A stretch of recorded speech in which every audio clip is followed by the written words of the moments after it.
सुप्रभात बच्चों, कैसे हैं आप सभी। आशा करती हूँ कि आप सभी बहुत अच्छे होंगे और आप सभी ने जो पिछला अध्याय है वो अच्छे से कंप्लीट कर लिया होगा। तो चलिए अब हम चलते हैं हमारे 29वें अध्याय की तरफ, जो कि है गणितीय प्रश्नोत्तरी। तो यहाँ पर कुछ मैथ्स रिलेटेड क्वेश्चन पूछे गए हैं आपसे। निम्नलिखित के सही उत्तर दीजिए। पहला है, यदि हम 1 से 100 तक गिनती गिने तो 1 का अंक कितनी बार आता है। तो आपको काउंट करना है कि जो 1 है उसका अंक कितनी बार आता है, आपको देखना है ध्यान से।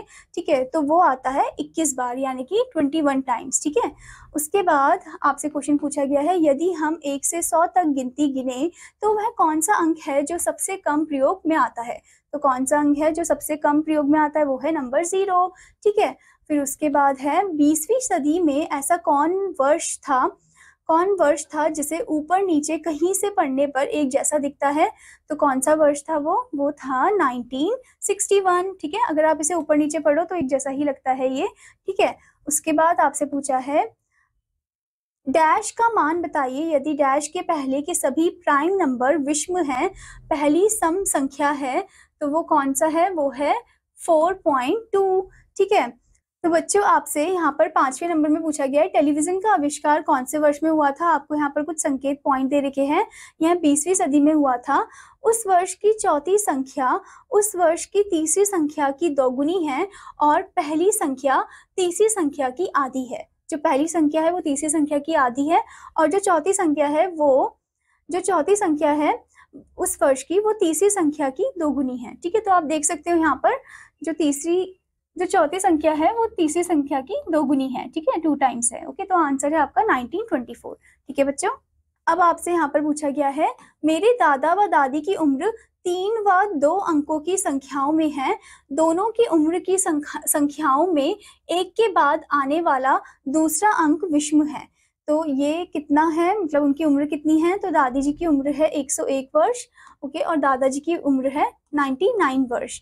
ठीक है, उसके बाद बच्चों आपसे पूछा गया है, एक बार कुछ पत्तियां व कुछ मेंढक थे। जब सारे मेंढक अलग अलग पत्तियों पर बैठे तो एक मेंढक बिना पत्ती के खड़ा रह गया, परंतु जब वे दो एक जोड़े में बैठे तो एक पत्ती बची रह गई। बताइए कितने मेंढक थे व कितनी पत्तियां थी। ठीक है, तो बच्चों इसका आंसर है, मेंढक थे 4 और पत्तियां थी 3। तो इसी वजह से एक एक मेंढक तो नहीं बैठ पाते, और ना ही दो का जोड़ा होता तो पत्ती ही रह जाती फिर उसमें। ठीक है, फिर आपसे पूछा है, नीचे दिए गए रिक्त स्थानों में गणित का चिन्ह व ऐसी संख्या भरिए कि मध्य का अंक 10 ही रहे। ठीक है, तो मीडियम जो नंबर है वो 10 ही आना चाहिए आंसर में। ठीक है, तो आप पहले वाले में देख सकते हो, यहाँ पर आपको 10 दिया है। ठीक है, 9 में अगर आप 1 को ऐड कर दोगे तो क्या आएगा, 10 आएगा। ठीक है, 2 में 5 को आप मल्टीप्लाई कर दो, आ जाएगा 10। ठीक है, 15 में 5 को आप माइनस कर दोगे तो आएगा आपका 10। ठीक है, उसके बाद 20 को डिवाइड करोगे 2 से तो आ जाएगा आपका 10। तो आपने देखा यहाँ पर हमने प्लस माइनस मल्टीप्लाई डिवीजन वाले जो ऑपरेशंस है वो यूज किए हैं। ठीक है, ऐसे ही आपको बी वाले में भी करना है। यहाँ पर 10 दे रखा है, आपको 10 लाना है आंसर। ठीक है, 7 में आप 3 को ऐड करोगे तो आपका आएगा 10। ठीक है, 60 को अगर आप डिवाइड करोगे 6 से तो आपका आंसर आएगा 10, और 10 को आप मल्टीप्लाई करोगे 1 से तो आपका आंसर आएगा 10।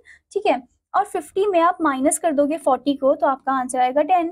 ठीक है, तो यहाँ पर भी आपने देखा प्लस माइनस मल्टीप्लिकेशन और डिवीजन वाले ऑपरेशंस। ठीक है, आशा करती हूँ बच्चों कि आपको ये अध्याय अच्छे से समझ में आया होगा। तो आपका होमवर्क है कि आपको इस अध्याय की अच्छे से प्रैक्टिस करनी है।